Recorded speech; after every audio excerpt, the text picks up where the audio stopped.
to the second hour, right, Becky? Yeah, sure. It is the second hour, and this is where we do what? The masterclass. The masterclass, which and is you have your our favorite. pens. Yes. Yeah, my favorite, because we get to learn so much. Yes. We always encourage our listeners to have their notebooks and pens, and relax. Yes. To learn. Yeah. Because everyone, and anybody we bring on this session, like the masterclass, be so sure you learn so much in this 1 hour. Okay. So welcome to the show. And today we are honored to host Alberta Wambua, the Executive Director of the Gender Violence Recovery Center. She's a powerful voice in the national GBV response ecosystem, a champion for survivor-centered services, and a leader whose work continues to influence policy, practice, and public awareness. Yes. We are really, really honored to host this powerful lady. She has been instrumental in shaping national policies, strengthening referral systems, and enhancing the capacity of frontline responders. And she's known for her data-driven approach, her deep understanding of the GBV ecosystem, and her unwavering commitment to amplifying survivor voices. And under her leadership, GVRC continues to respond to thousands of cases annually, to influence legislation, and champion prevention efforts through community engagement, research, and nationwide campaigns. Alberta, you're widely recognized for your ability to communicate complex issues with clarity, empathy, and urgency. Imagine we get to experience all that today. Welcome to the show. Thank you. What did I leave out? You can be NIS, DCI. Thank you. Thank you for having nothing. Yeah? Nothing. What's your pink today? Oh, my pink today. First, just being in that pink was so exciting. And when I was dressing up, I was just thinking, you know what? No apologies. Yeah. As tough as it is to be a woman, mother, wife, girl, everything else, I'm like, we are doing it so well. Yeah. My pink today, just reflecting on this week and today being a day of that end of the week that you reflect, is all the women and girls I would say in my life who'd give me those private calls to encourage me, who would call and say, you inspired me even when I didn't know I was inspiring them, who would adjust my crown and tell me, you know what, you can do this, let's do this, because it's not easy doing all this work. My pink today, again, is my one and only daughter who's finished campus. I'm so proud of her. She's called Liz Marie Kerubos. And interestingly, she's one of those ladies who would always cheer me on and encourage me and be there when I'm low also. Wow. Okay. Wow. How beautiful. That is Thank you. a very good description of the pink. I know. Like you got it just spot on. Okay. Thank you. And you're dressed in pink. Yes, and I'm dressed in pink. Welcome to the show. Thank you. This week, Asanteni sana. GBRC was trending. You're doing a great job. Thank you. Thank you. Do you want to start on that case a bit? Which one? Oh, of course, I'm pretending. Because the former governor.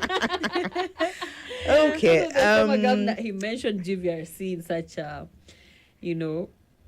like he really lauded it and said, this is a center. Women are treated so well here. It's a safe We've space. received it's a safe space.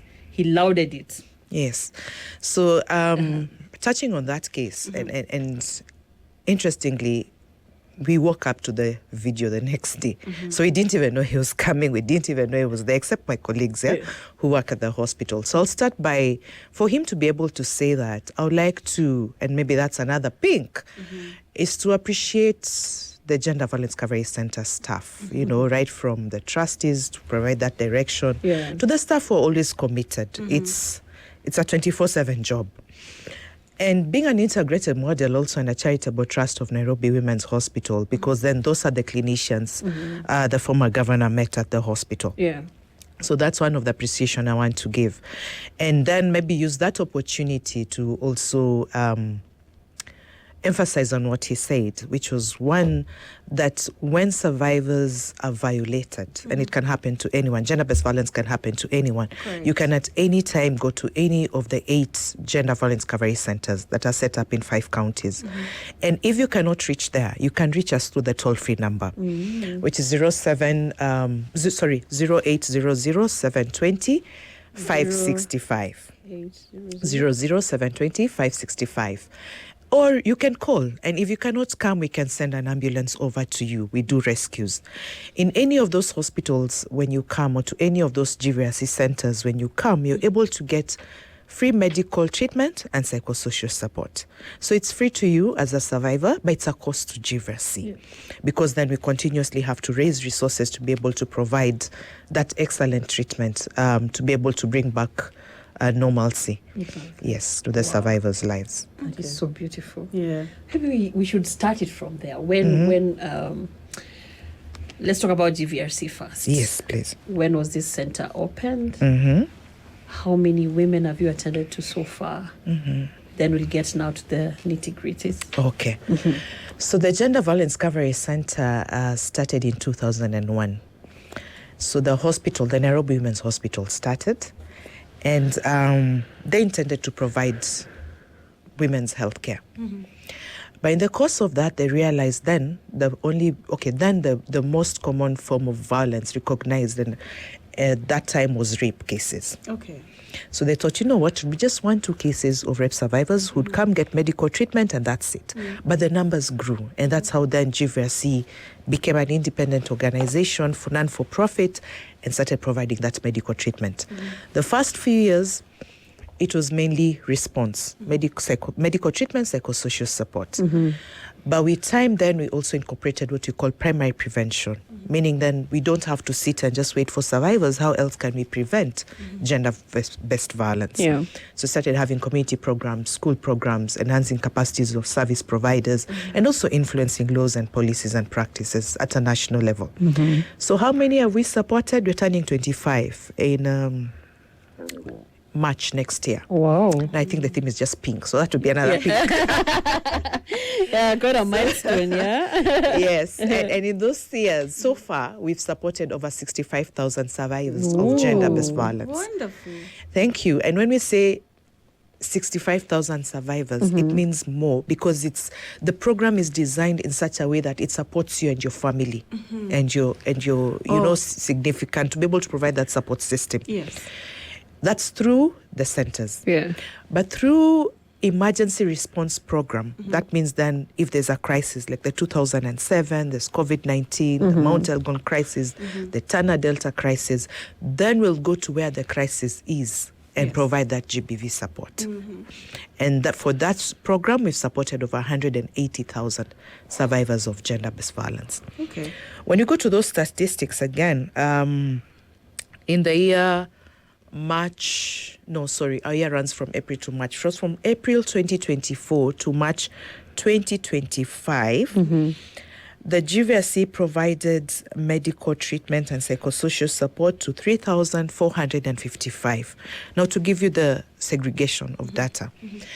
Also to mention that one life is 100% to them. So it's not just numbers. Yes. And that's a point where we say there's stability, there's calmness. 90% of those cases are women and girls. 10% are female. Out of that number, 113 were teenage pregnancies. 45 were persons living with disabilities. Something else to mention then, from April this year to about October this year, we supported 1,687 cases. April to October. Again, females were 90%, teenage pregnancies from the cases were 52 in number, and then the pregnant adults were 23, persons with disability 21. So and also to mention that as much as the centers are 8, we'll also get referrals from the county referral hospitals. Okay. Yeah, so they'd also come for specialized care. Even though GVRC has set up other 14 centers in the county referral hospitals. Yes. Wow. Yes. Okay. Let's start this conversation. What is gender-based violence? So gender-based violence is when violence, okay, I'm using the same words. Gender-based violence is when you are violated based on your gender. And it has relation to power the power relations. You know, someone has power over you, and gender is not an issue, but it's an issue when then there's that power. You know, power over. And the different forms of gender-based violence. Maybe when I explain that, then we'll be able to understand better. So, for example, the sexual violence. So, sexual violence, it's the highest form of, you know, in Kenya and in our context, it's the one that we report more. Yeah? Sexual violence. Sexual violence at 76%. And sexual violence and gender-based violence can happen to either gender. It's also important to say that, yeah? And all forms of violence. So we also have men who've been sexually violated. Correct. And especially around November, we noticed in one of our centers, the Hurlingham unit, there are a lot of rape cases. Yeah, boys. We commonly know it as sodomy cases. So we also have physical violence. So you're beaten, you're slapped, you're kicked, you're all that. So we also have domestic violence. We have also economic violence. So you're financial, you know, I denied, you come to work, yes, but you're told, you know, your money is my money. I'm the one who decide what happens, or you're denied to go to work, or you're denied, what is it called? Let's say money to be able to buy the things in the house and things like that by your partner. Or you're denied those opportunities. So, for example, you come to work, you have a male counterpart, but they're paid more for equal work that you do. Yeah. Yes. It's a form of violence? Yes, it is. Economic violence. Yes, it is. Yes, it is. Okay. Or you're even denied the opportunities, you know, simply because you're a woman or man. Yeah. Okay. And then there's also the emotional violence or psychological violence that we always ignore, and we also take it very lightly, but it's very heavy. They're all heavy, of course. So, like insults, like someone denies to talk to you, nail by mouth, it's a form of violence. And then we also have harmful practices. So, for example, female genital mutilation, forced male circumcision, child marriages, Yes. wife inheritance. So those are some of them. I think I've mentioned the broad ones. Yeah, so those are the forms of gender-based violence. Wow. And it's important also to say that sometimes you get both. So, for example, if you're sexually violated, it will psychologically affect you. It's also important to mention that for gender-based violence, sometimes we don't even realize we're being violated or we're violating. You see, like the way you're saying, okay, economic violence is a form of violence. So sometimes that also happens because some of them are culturally entrenched or they're normalized. They become like, that's our social norm. That's how things are. So you don't even realize then that it's a form of violence. I don't know. The introduction. What? It's very heavy. Do you hear the numbers? Alberta, I'm very curious. Yes, I want us please. to talk about, have you know, we are approaching the 16 days of activism, yeah? Yes. So have you observed any changes in the numbers or the nature of the GBV cases reported during or after the GBV, the 16 days of activism? Is there a difference? Yes. So, yes, we are about to start the campaign, the 16 days of activism against gender-based violence. That starts on 25th of November and ends on 10th of December.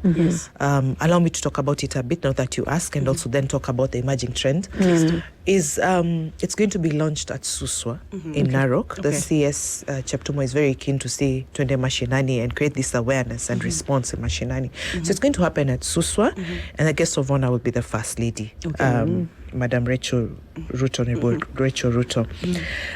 What this year's theme is, and then that ties up with what you're asking about emerging trends.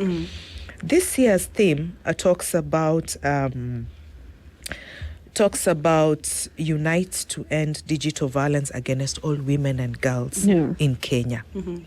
That already tells you, so there's a task force. There's an anti-gender-based violence task force for state and non-state actors under State Department of Gender and Affirmative Action that GVRC co-chairs. So because we saw at the beginning of the year a rise in what we call technologically facilitated gender-based violence and gender-based violence and femicide cases.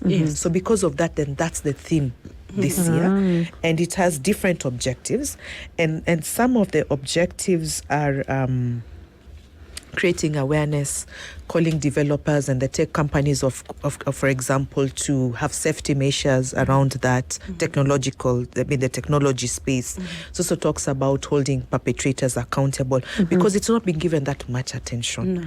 So that's the reason. What I like to mention also around this period, because of using tech can also be used at the good side of it, you know, creating prevention, also creating access to services for gender-based violence survivors. So GVC also around this period is going to launch an app called the HODI app. It's a digital referral app where you're able to log in, get prevention bit of it, get some tips if violence happens to you, how can you prevent violence. But even that, most of us are able to access the phones, or someone close to us is able to access a smartphone. Is to be able to know if it happens to me, let's say in Narok, where can I easily get access to services? Where can I easily be rescued? So this has been with support from the Embassy of Denmark in Kenya. But that's just one example of the things that are happening. So when you talk about has there been changes? Yes, there's been changes. There's been emerging trends. We've had femicide cases that are really underreported. Just the first 3 months of this year, we had about 129 cases. Last year and about 4 years back, African Census talked about 526 cases of femicide cases. And also talking about these femicide cases, a lot of times it's not reported. A lot of times we cover it up as a family, so we never get to know the truth around it. I would case in point talk about a lady who was 52 years old who was plucking coffee late last year. That's around December last year, 2024. This lady was plucking coffee at a tea farm in Kiambu. She got raped. She was taken to Kiambu Hospital when she was found. They stabilized her. They referred her to GVC. She got surgery, but we lost her. That's also a femicide case. You get, so when you have gender-based violence and then you have death out of it, it's a woman, it's a girl, and every other day, again, on the media, you're also able to, you also see a femicide case, you know, and things like that. So for that also, GVC, through the founder, is the vice chair of the technical working group that was appointed by the president. They did their public participation across the country. They've come up with recommendations, and anytime they should be able to present that to the president. And we are hopeful then that the recommendations will be implemented, so that then we can also stop gender-based violence. Exactly. And talking of the trends, when you talk about digital violence, what does digital violence entail? How would you know that you're being violated in the digital space? In the digital space. Okay. So digital violence, just give me a second. Because most of the times we always assume is, when someone, body shames you online, or when they do what? Body shames, or I'm also curious if I had shared an intimate picture with my then boyfriend or lover, and then we've broken up and now it's trending somewhere. Is that a form of a form of gender-based violence? Okay. So yes. So digital violence is we call it commonly within the GBV space, we call it the technologically facilitated gender-based violence. So it's a gender-based violence, but now with use of technology. And again, it's also known as the digital violence. So it includes violence, it includes harassment, intimidation, exploitation. And I'd like to talk about then what you're asking, then the how of it. So online harassment and cyberbullying. You've seen, for example, how, what would I say? What you're saying, you shared, I was about to say the word. You shared your photos, your intimate photos. To be politically correct. So you shared your intimate photos with your boyfriend. He has no right to share them out. And a lot of times now what we see is that you're going to find that being used against you. So they either post it, and something like that happened yesterday evening on X Space.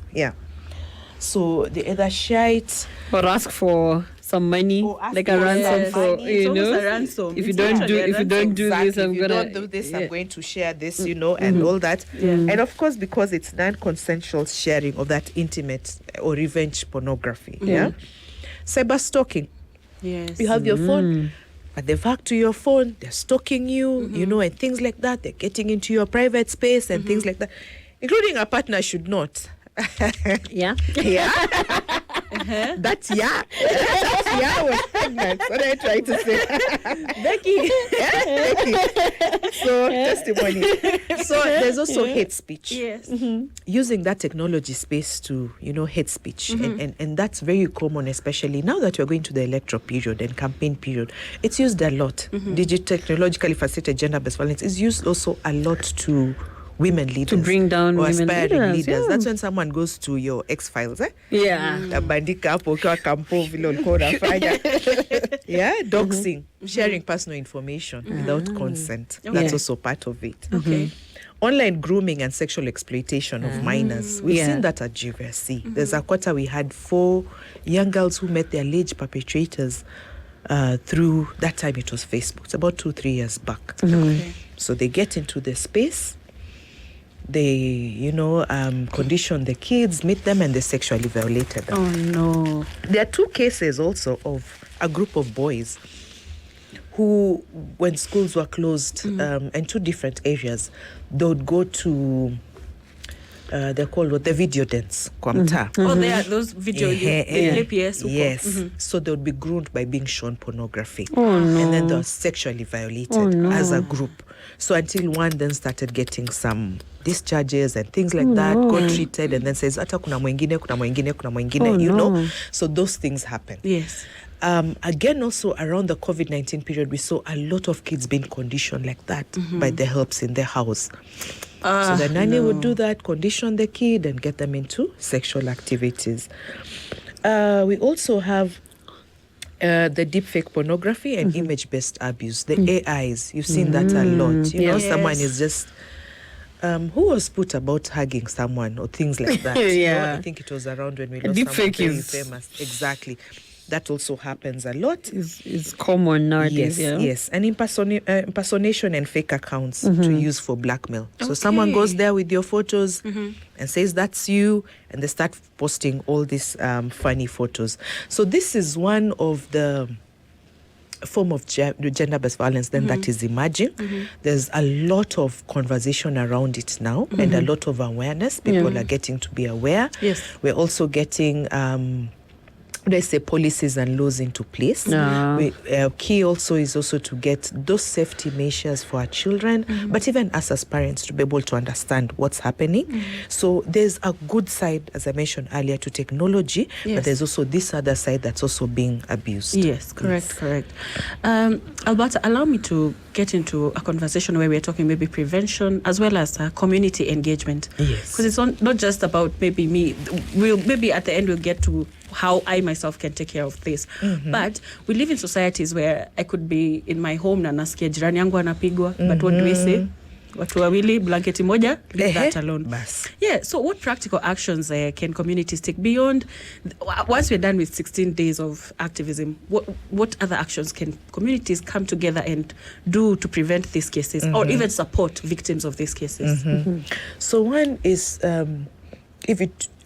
one is to be aware that violence is happening. So communities need to be aware and accept. A lot of times we hide and think it's a taboo to even discuss gender-based violence. Absolutely. Or we think it's wasting we'll mask time. it with makeup, we'll mask it with, keep quiet. Really kabisa. So once we even acknowledge, you see now you can see already that then if someone is slapped, already there's stigma. You're even thinking, why should I even report? Because now you're normalizing violence. When you're saying your neighbor is being beaten and we're doing nothing, and that's exactly what happens, it's a bystander attitude. So thinking, one, not acknowledging that gender-based violence is there, we need to acknowledge it, accept it, and face it, and realize it's not a waste of time to talk about it. And it's not a women's issue, and things like that. Then two, once we are even aware, what gender-based violence is, we realize then it's each of our responsibility to fight it or to stop it. So si kazi ya mwalimu to teach our children, for example, about gender-based violence or child protection and things like that. That's also our responsibility as parents. And teach, so all of us in that space. 3, to then be sensitized and be sensitive, you know, to survivors of gender-based violence and be there to support them. So not saying, Dio ni mambo ya watu wawili. I mean, it's us to go ring the bell or knock that door and support them. We should not, and that's what I find very unfair and very sad, is that, you see, when we are beaten, we are running to put that makeup and mask, as you say. It becomes your burden as a survivor to figure it out and to go through that pain alone. How to cover up. And that perpetrator, ako too. Ako sawa kabisa. Yeah, and that's why then it's repeated, and that's why we are thinking, oh, it's just a slap. Next, you'll die, my friend. It's true. You know, you'll be killed and life moves on. And maybe that's why we've never stopped gender-based violence. So what communities, again, what you're asking, what can do is in those spaces. We're here in the media house, you're in SpiceFM, and congratulations to you ladies. You're having conversations about ladies, you're having conversations around gender-based violence. We're in church. We're at the mosque, those imams, the sheikhs. Can we discuss gender-based violence? Because there's also a lot of religious justification on why we should not leave. You're married, you have a ring. You're married, Tulipokea ng'ombe, mwanamke ni nyumba. I don't know, like, you know, take care of your home, kuvumilia. I went to, it was a joke, but thinking about it, it came out really badly. I went to some function. It was actually a funeral. And this lady comes and a relative from the community where I'm married goes like, hey, hi, our cows. I was like, huh? Oh, no. I'm like, oh my God. But you see, it's ouch. I know. Yeah, it's really ouch. So you are, and you know, it may look, yes, it was a joke or not a joke, but it starts with that mobilization. Yes. I'm making sense. Our cows. Our cows.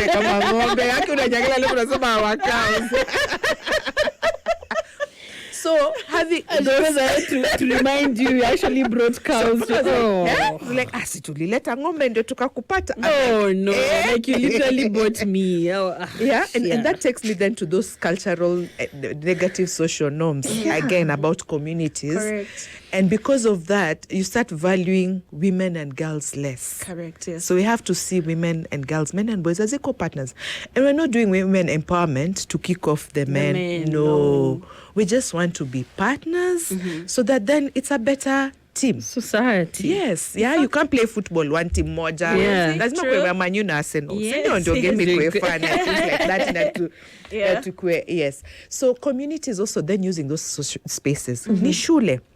And we have curriculums around gender-based violence. Can we talk about female genital mutilation?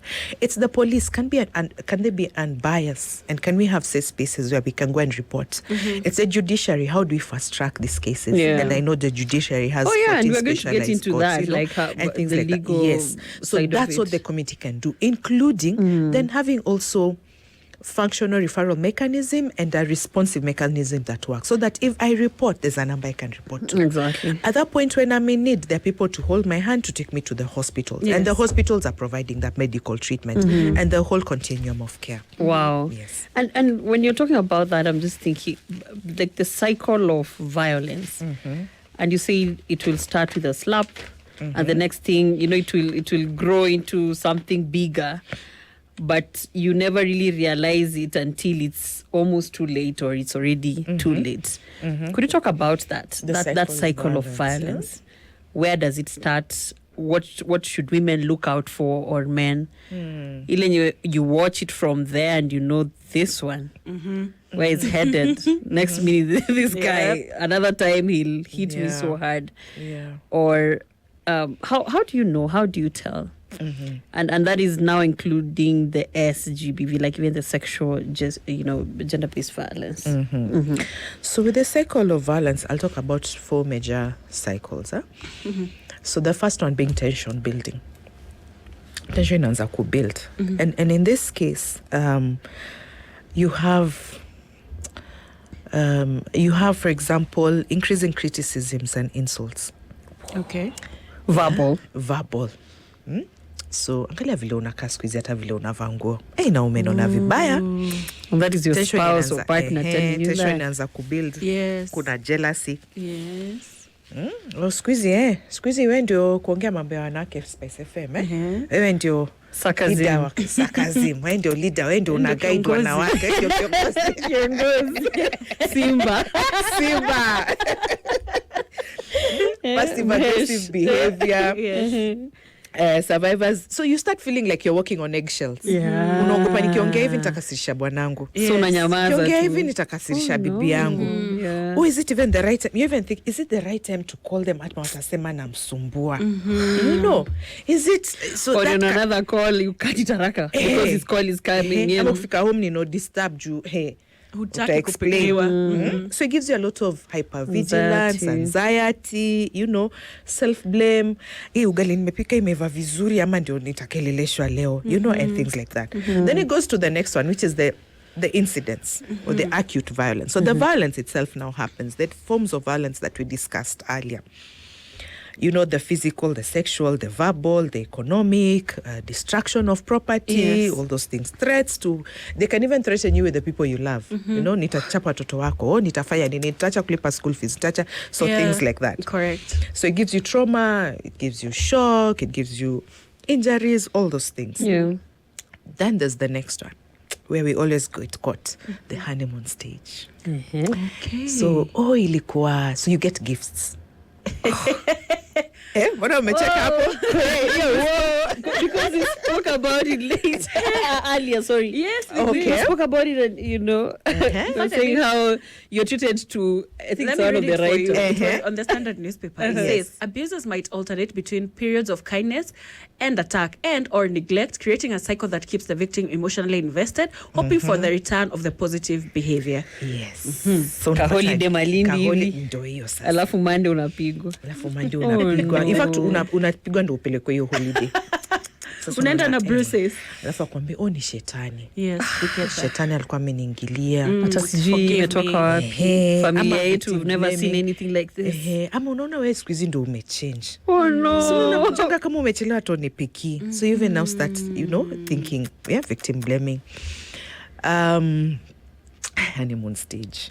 So there's a lot of apologizing, emotional manipulation. You know, see, you're not even behaving the way you used to behave before. Yeah, you remember those days. You remember we those used days to- when you were size 6? Yeah. You know, sudden affection and attention. Atakupigia every hour. Umekula, smile. I should see your face. So it gives you confusion, exactly like your neighbor. Your face it confuses you. Yeah. It's like, does he really care? It's or the alcohol. Yes. is it? Yeah. Yeah. Usijali hiyo siku nilikuwa nimelewa sana. And then there's the calm face. So it's calm. Nothing happens. We are peaceful. There's no abuse. There's desire to believe things will change. Especially as women. The man will change. Yes. Atabadilika, sikupenda kwake, you know, and things like that. We keep making excuses for them. And then the normal routine camp continues. And then you go to the tension building Tension again. and then it starts again. Yes. And the cycle continues and we get trapped in it. So we get trapped in it and for many reasons. So as a survivor, you're thinking, okay, I'm dependent on this guy. Or you start holding on into the honeymoon phase. You know, there's always this good side. I think it's me. And then you spend a lot of time trying to change you and not addressing the issue Yes. and so forth. Yeah. I think you have explained the stages where Becky's face is still. Yes. No, you know, I'm shock, listening this. I'm listening to this and thinking of so many women out there who are experiencing this at the moment Kabisa, and in might real not life, even yes. know that it's some grooming of sorts. Yes. Or if it's that honeymoon stage. In fact, that You leads know. to the next question that I'm about to ask Alberta. Alberta, at what point in these cycles are survivors most at risk? Yeah, and at what point can we have intervention safely? Maybe the word safely. Yeah, Yeah. Because maybe at stage 1, you might not know that, you know, it will lead it's to abuse. It will to lead there. abuse. Yeah. So you asked at what... Yes. stage At what do point in the you- cycle are survivors most at risk, and what can be done to intervene safely? You're actually at risk at all stages. At all if stages. you'd ask me, because then even if it's just the honeymoon stage with manipulation, you're playing with my mind. You're not being real. You're actually keeping me calm for the next cycle, which might even be worse. Remember when you said it starts with a slap? Because it starts, umba wewe, toto wajinga kama mama yao, you know? And then the next thing, then the next, and then you're thinking, anakuanga hivo. Ni kuongea tu. It's not physical. Tukai. Okay. You know, and things like that. So for me, it's all of them that you're at risk.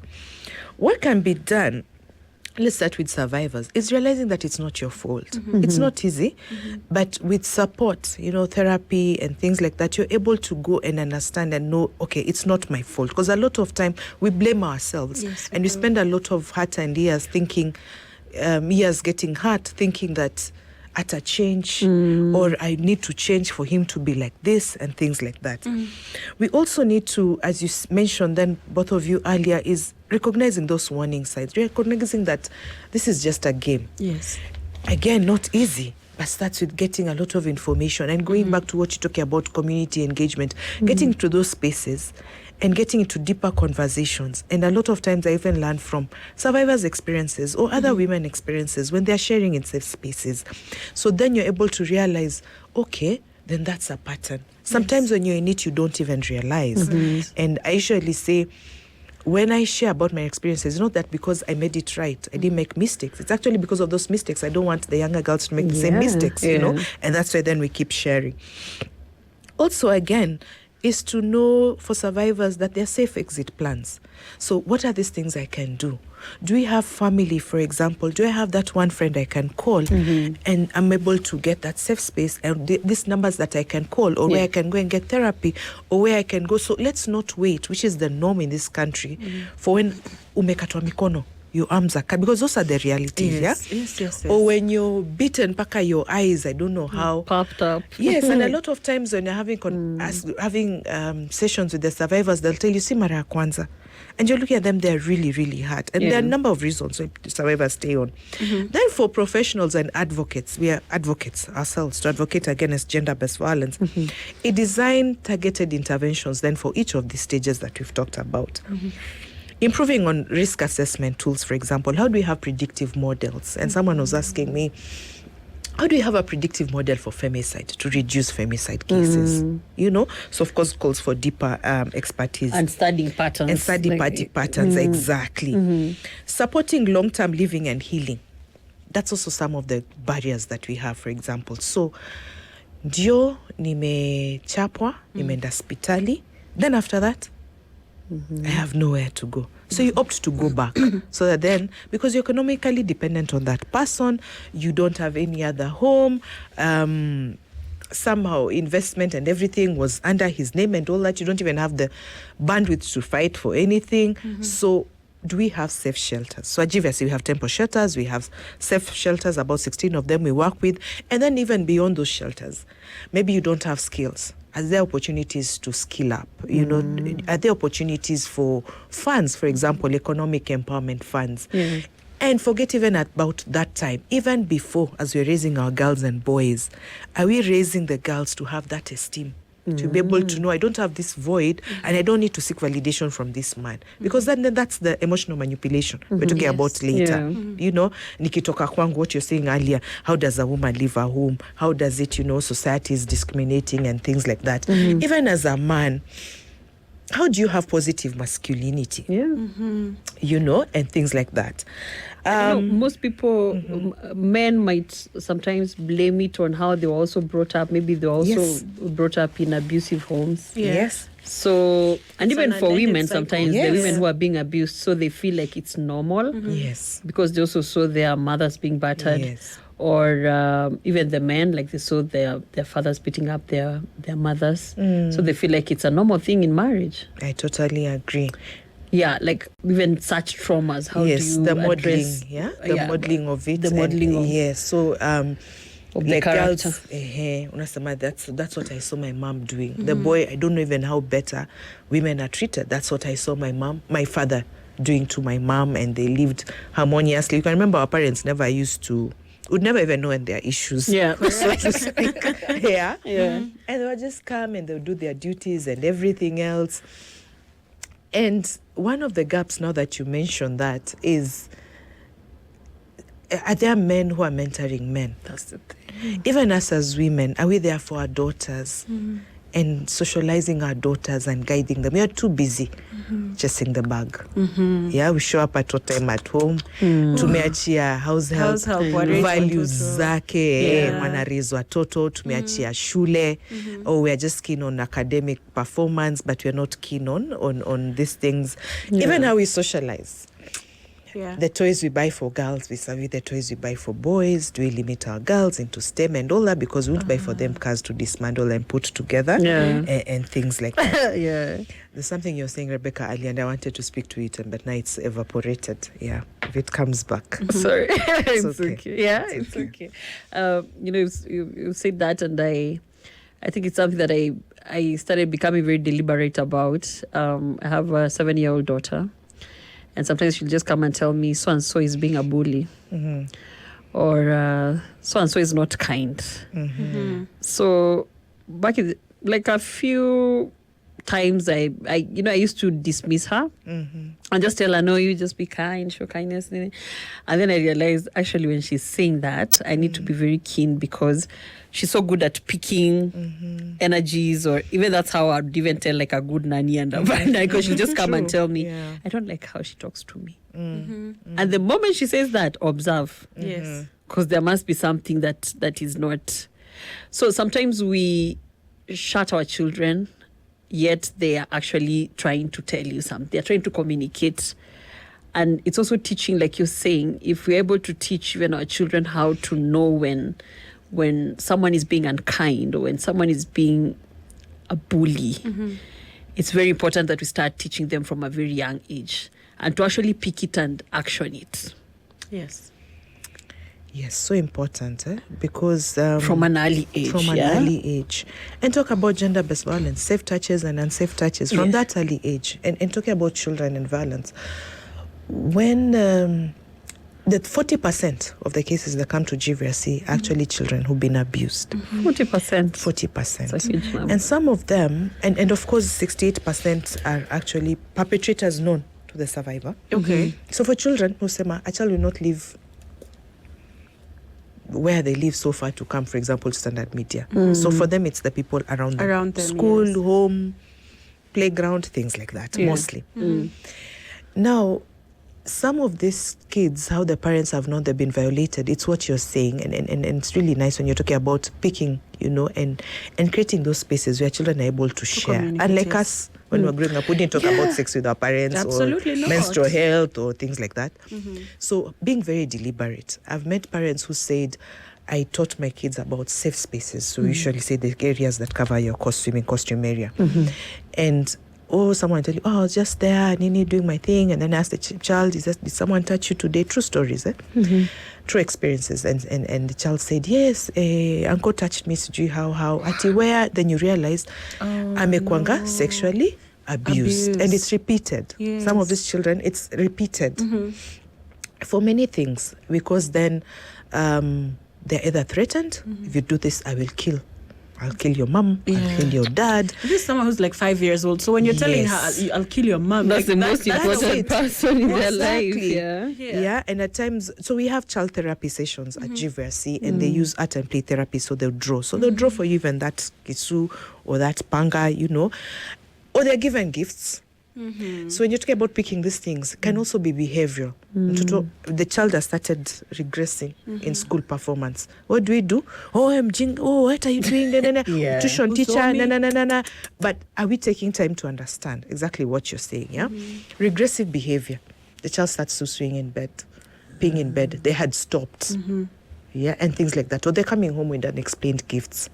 So those are some of the things. Then, as you're saying earlier, that we get into those spaces. We get involved in our children activities, tying up also what we were talking about earlier, technologically facilitated GBV. What are they watching? Yes. Have you taken time to watch some of these cartoons and what they're showing?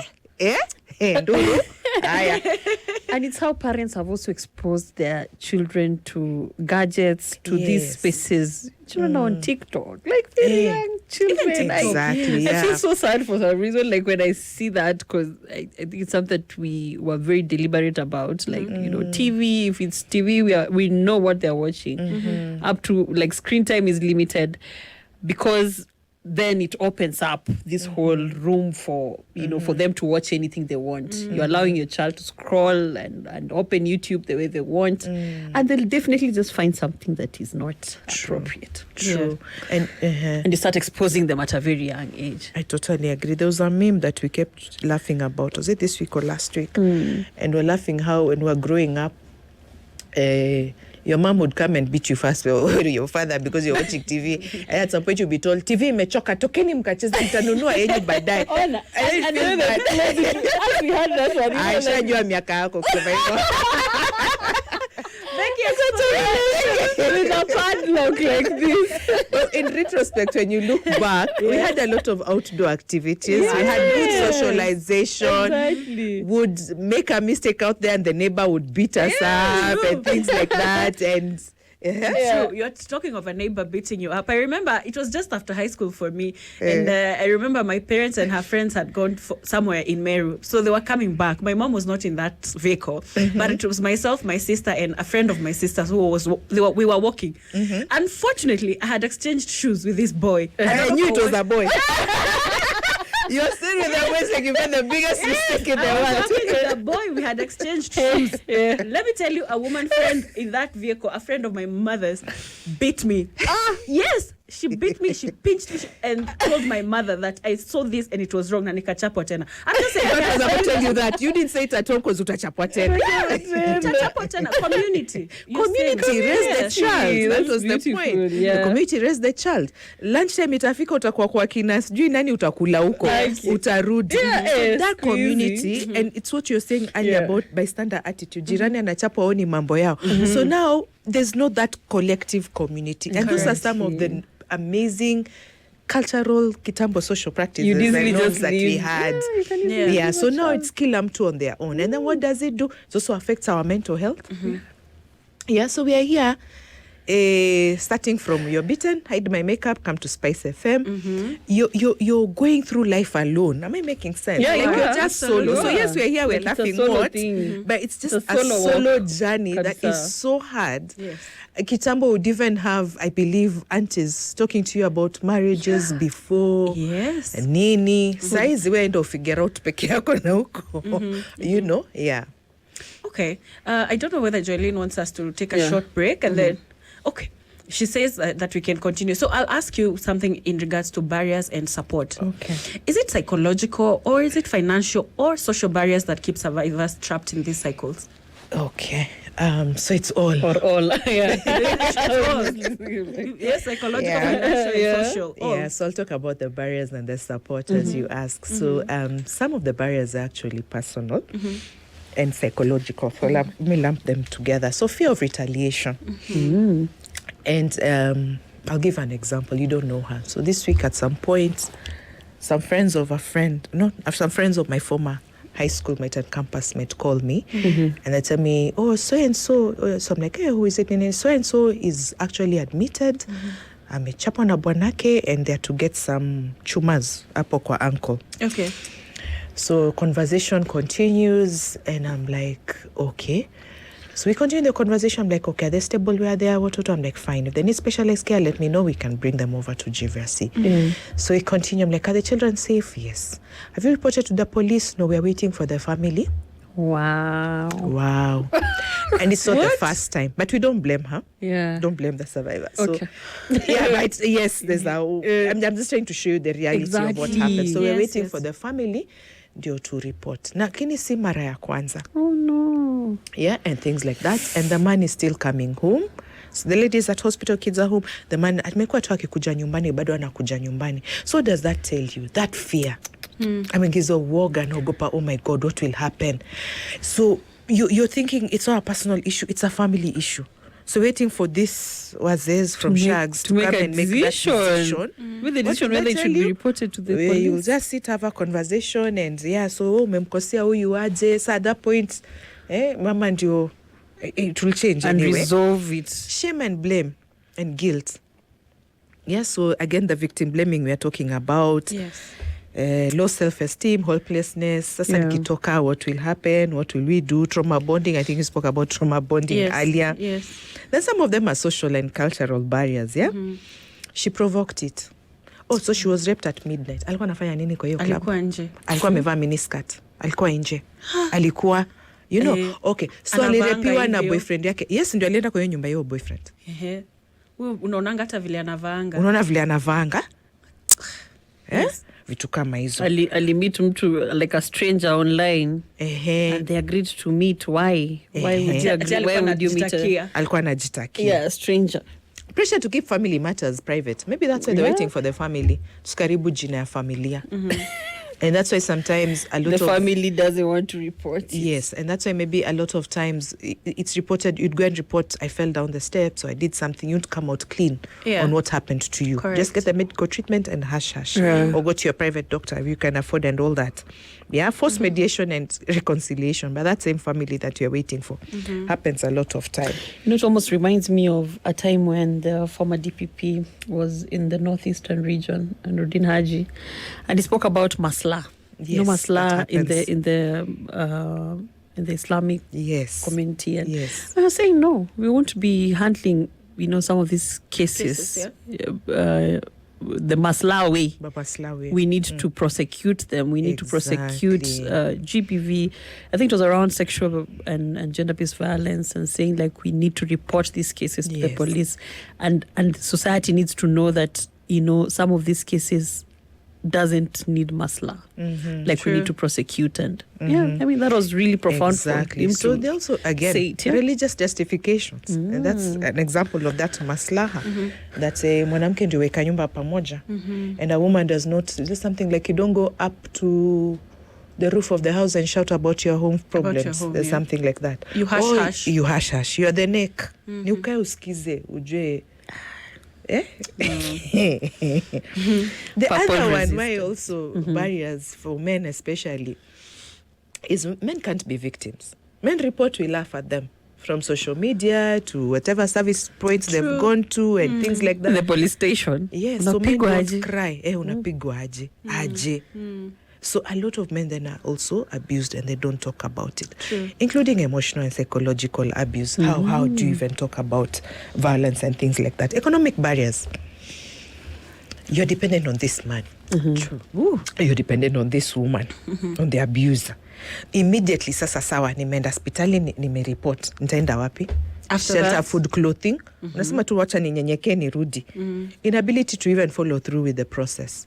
You know, the legal process or medical, yes, a lot of times you can get it at no cost, but the transport, the legal process, you know, it takes, and again, look at it from the loss of opportunities and the time. Hautaenda kazini. Kama ni mama mboga utafungua kibanda. You get, so there are things then as a way look at it and look at these are some of the barriers, so wacha nikae. Institutional and legal barriers, the enforcement, the evidence collection and case reporting and such things, lack of privacy, or maybe there are survivor spaces that are not safe. So kitambo, now there are specialized GBV courts, but kitambo someone would say, so you go to the court, kila mtu amejaa, and then you have to repeat the sexual violence. What happened to you? Na ule wa kuku, na ule wa nini. Same for police, though now they are gender desks. The same reporting desk, ati nilichapatiaje, you know, and things like that. So those are some of the things then. And protective orders. So fine, you've gotten the medical treatment, you've reported. What protective orders are there? And that ties up with the fear of retaliation. Okay. Disability barriers also. Are they friendly? The services, is the access to, for example, those hospitals, the distance and things like that.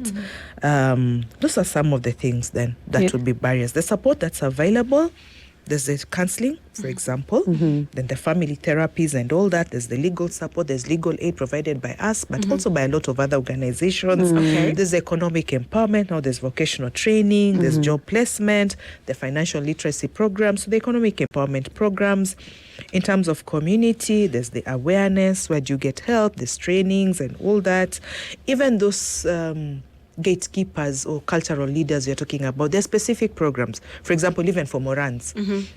And again, to mention, during the launch of the 16 days of activism at Suswa in Narok, the elders are going, the Ma community is going to declare elimination of female genital mutilation that's a and step child forward. marriages. Wonderful. Yes. Wonderful. So the idea, again, when you're talking about what do communities do, is to look at the different segments differently, Yes. and what is their role, and what power do they have. Because we can come here and sing, Correct. but if culturally that's what it means to them and they don't understand, then that will not stop. And then again, the medical treatment and the psychosocial support. Yeah. Okay. I think there was something that Becky was almost bringing out, and then I think she paused. And it was a question of legal processes and case resolutions. Yes. We're just curious to find out how many GBV cases has GVRC, helped to take through the justice system for the year 2024 to 2025, maybe. Okay. Or up to this time or of the year. or in your 20-something years of existence. Okay. Yeah. I might not have the 20-something Okay. years of existence. No, I can. It's possible to get it. It's Yeah. just that I don't have it here. But in the 2024 April to March 2025, about 800 cases. Okay. Wow. Those are 800 cases means, so what GVRC does is first we create awareness and to the public, not to survivors, to the public. Because remember, you can either be the survivor or you can be the one to support. Please seek medical attention within 72 hours at most, or immediately. Or don't shower, go straight to a health facility, because that's part of the justice system. So that then you're able to get the right treatment, but also preserve the evidence. Yes. Then in that chain of custody, we have a lot of capacity enhancement for different service providers. From the clinicians, how do you collect that evidence? How do you analyze, the lab tests and everything else? The police come and collect it from us. Okay. How they store it. We also have trainings for them. How it's also interpreted to the court. We also have trainings for judiciary and things like that. We also enhance the referral mechanism. We have legal aid for the survivors. All that contributes, including documentation tools. We have a post-rape care form that's admissible in court. That's a national document that is it's a national document from a document GVRC used to work on, used to have. So now you're able to document, but it also guides you on the treatment for the survivor. Okay. So all those things and the right documentation, that then builds the case. That's why it's important for the access to justice. And then at GVRC, we have a doctor who goes to court. Minimum of about 5 cases in one day and offers that medical expert testimony in court. Yeah. And then there's the legal aid where you also prepare the survivor and a lot of psychosocial support so that then they're also safe and they're also able to provide that. So that also then builds up to. And then we have the courts again, the trainings I spoke about, and the specialized courts. Yeah. So there has been, and now the ODPP, the Office of Director of Public Prosecution, has a department for sexual gender-based violence. So they have specialized prosecutors to be able to push for the courts. So then there's been a lot of convictions on the scene. I remember some time back there was a conversation where a certain legislator was suggesting that inside the police station there's a kawaida OB desk. I think there was a request to have a separate there desk, are gender desks right? now. Yes. They're there. Yeah. So there are gender desks there's the desk and then there's building the capacities of the police so that then they're not biased, but they're also you're able to report in the conducive environment and documentation and everything. So yes, there are gender desks. And in some of those police stations, they've gone ahead to have what we call child protection units. So it's amazing. So they have all this department that, yes, it's a child protection unit, but you're able to report on gender-based violence. So they have policemen and women who now are experts in that particular area. They're able to provide that support. And child protection units, actually, it's a temporary shelter. So they even have beds. You can report and you don't have anywhere to go. So they keep you safe there. They go to court. They're able to follow up. There's one at Kilimani police station.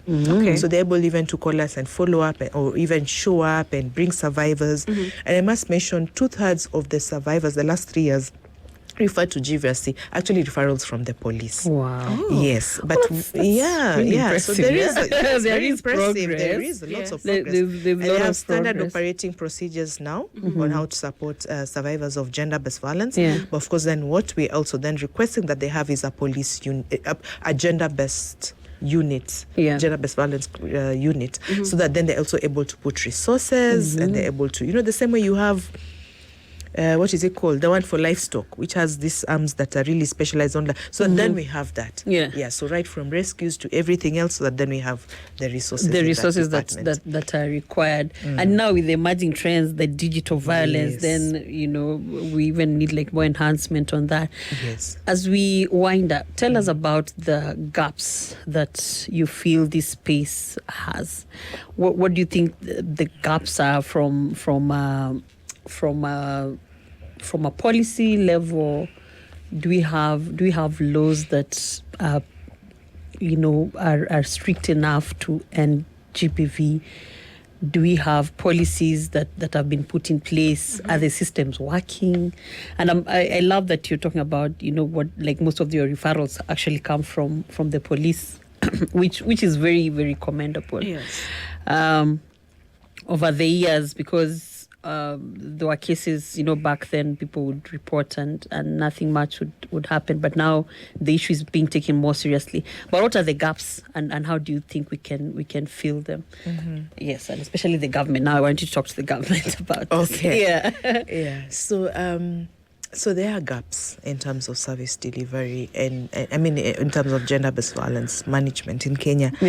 I'll start with the laws and policies. The laws and policies are there. I mean, they're amazing, they're there. What needs just to be done is the implementation, usual story.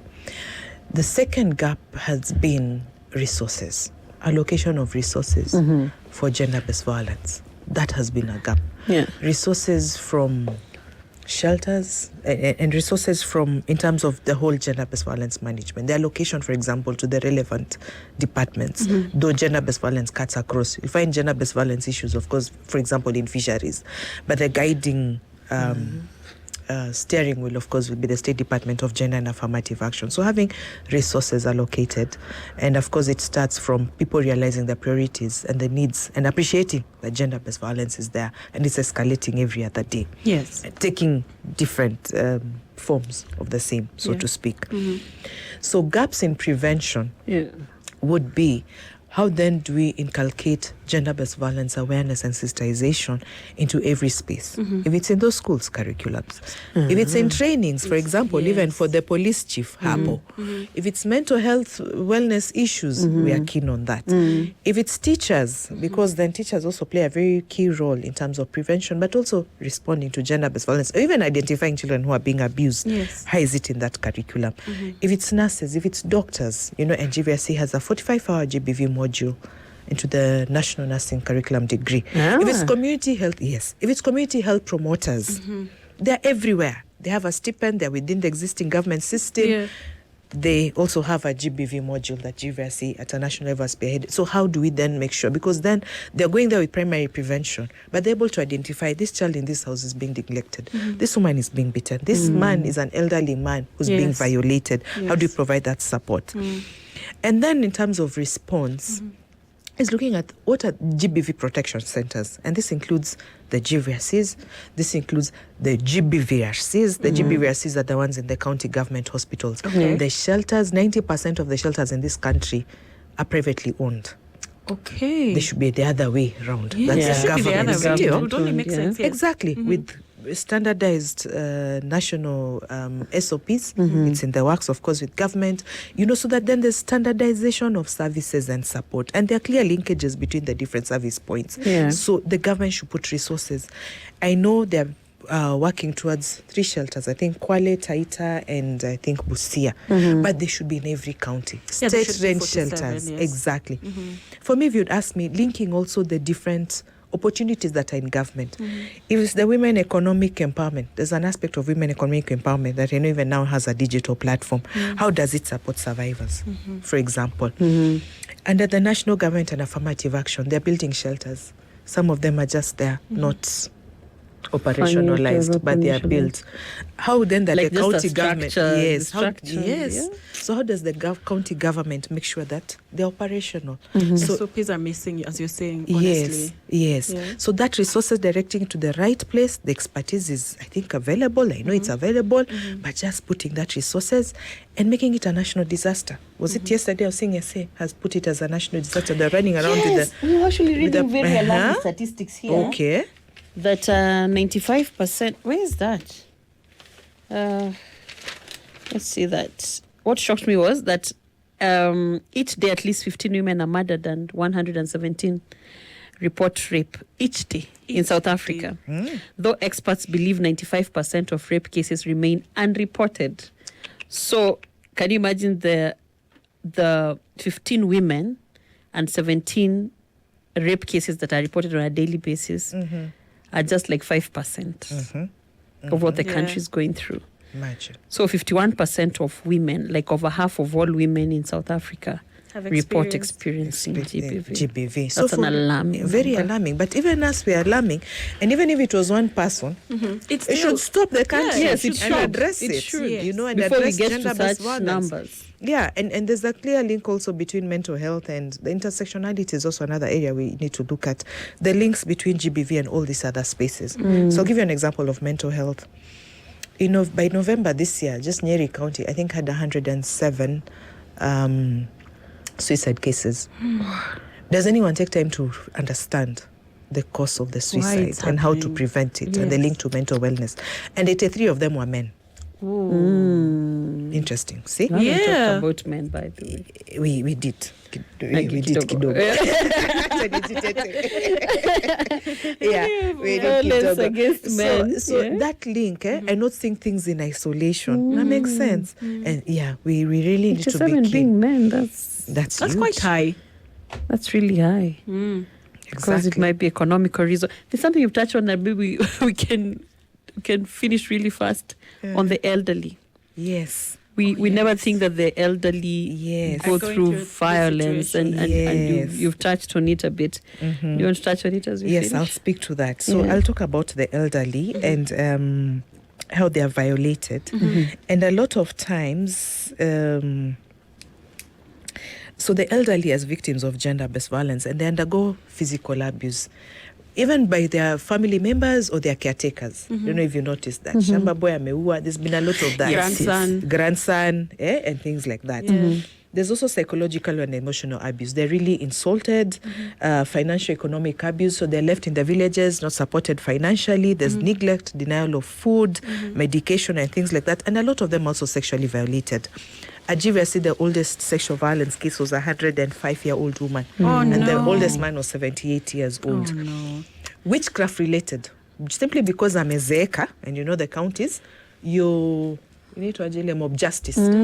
Because they assume you're a witch or you're a wizard because of that. They lynch you. And the risk factor is because now they're dependent on their caregivers and things like that.